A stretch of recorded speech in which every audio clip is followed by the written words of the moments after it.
विज्ञान भैरव तंत्र साधना एक आमंत्रण, स्वयं को जानने की यात्रा। आज संसार में ज्ञान की कमी नहीं है। पुस्तकें हैं, वीडियो हैं, व्याख्यान हैं, गुरु हैं, संप्रदाय हैं, लेकिन फिर भी मनुष्य के भीतर एक प्रश्न आज भी जीवित है, मैं वास्तव में कौन हूँ। यही प्रश्न हजारों वर्ष पहले भी पूछा गया था और उसी प्रश्न का उत्तर देने के लिए भगवान भैरव ने एक ऐसा ग्रंथ प्रदान किया जिन्हें विज्ञान भैरव तंत्र कहा गया, जो केवल दर्शन नहीं, केवल योग नहीं, केवल तंत्र नहीं, बल्कि प्रत्यक्ष अनुभव का विज्ञान है। उस ग्रंथ का नाम विज्ञान भैरव तंत्र है। अब विज्ञान भैरव तंत्र क्या है? क्या यह कोई धर्म है, यह संप्रदाय है, यह मतवाद है? तो नहीं, यह कोई धर्म नहीं, यह कोई संप्रदाय नहीं, यह कोई मतवाद नहीं, यह किसी विशेष पूजा पद्धति का आग्रह भी नहीं करता। यह एक संवाद है, एक साधक और सत्य के बीच। एक प्रश्न है, उसके प्रत्यक्ष उत्तर के बीच देवी पूछती है, हे देव, आपका वास्तविक स्वरूप क्या है? और भगवान भैरव उत्तर देते हैं, शब्दों से नहीं बल्कि अनुभव के 112 द्वार खोलकर। यही 112 धारणाएं, 112 मार्ग नहीं। बहुत कम लोग कहते हैं कि विज्ञान भैरव तंत्र में 112 ध्यान की विधियां हैं, परंतु कश्मीर शैव परंपरा हमें इसे भी गहरा संकेत देती है। वास्तव में ध्यान एक ही है, स्वयं को पहचानना। बाकी 112 धारणाएं उस एक अनुभव तक पहुंचने के 112 द्वार हैं। किसी के लिए श्वास द्वार है, तो किसी के लिए मौन, तो किसी के लिए प्रेम, तो किसी के लिए शून्यता, किसी के लिए आकाश, तो किसी के लिए संगीत, किसी के लिए जीवन का एक साधारण क्षण। भगवान भैरव किसी एक मार्ग को अंतिम नहीं कहते, वे कहते हैं जहाँ से तुम्हारी चेतना सहज भीतर उतर सके वहीं से प्रवेश करो।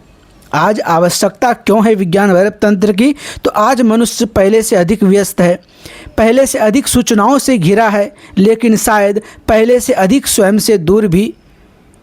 ध्यान भी है पर मन शांत नहीं, मंत्र भी है पर अनुभव नहीं, पूजा भी है पर भीतर मौन नहीं।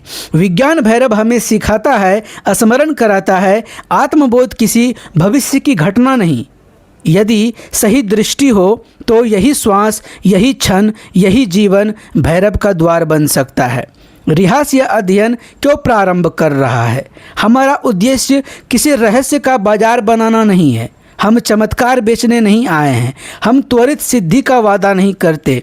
हम केवल एक विनम्र प्रयास कर रहे हैं कि प्राचीन भारतीय ज्ञान परंपरा के इस अनुपम ग्रंथ का अध्ययन श्रद्धा, शास्त्रीयता और साधना, इन तीनों के संतुलन के साथ किया जाए। इस श्रृंखला में हम केवल श्लोकों का अनुवाद नहीं करेंगे, हम प्रत्येक श्लोकों का संस्कृत अध्ययन करेंगे, उसके शब्दार्थ और तात्विक अर्थ को समझेंगे, कश्मीरी शैव दर्शन की पृष्ठभूमि को जानेंगे, जहां आवश्यक होगा अन्य शास्त्र से संवाद करेंगे और फिर उस श्लोक को साधना के रूप में जीवन में उतारने का प्रयास करेंगे।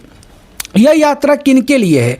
उन लोगों के लिए है जो प्रश्न पूछने से नहीं डरते, जो अनुभव को केवल कल्पना नहीं मानते, जो शास्त्र का सम्मान करते हैं लेकिन अंधविश्वास से मुक्त रहना चाहते हैं, जो अनुशासन के साथ साधना करना चाहते हैं, जो अपने भीतर उस मौन को सुनना चाहते हैं, जो सदैव उपस्थित हैं। हमारा संकल्प, हम एक एक श्लोक पढ़ेंगे, जल्दी नहीं करेंगे। जहाँ एक श्लोक को समझने में 1 सप्ताह लगेगा, वहाँ 1 सप्ताह रुकेंगे, क्योंकि लक्ष्य अधिक श्लोक पढ़ना नहीं, एक श्लोक को जीना है। आपका आमंत्रण, यदि आप आपके भीतर भी कभी यह प्रश्न उठा कि मैं कौन हूँ, यदि आप जानना चाहते हैं ध्यान वास्तव में क्या है, तंत्र वास्तव में क्या है और भैरव वास्तव में कौन है, तो आइए इस यात्रा में हमारे साथ चलिए। यह केवल एक अध्ययन नहीं, यह स्वयं की ओर लौटने का आमंत्रण है। विज्ञान भैरव साधना, एक श्लोक, एक साधना, एक जीवन। रिहास, सत्य चेतना विज्ञान साधना मनपता।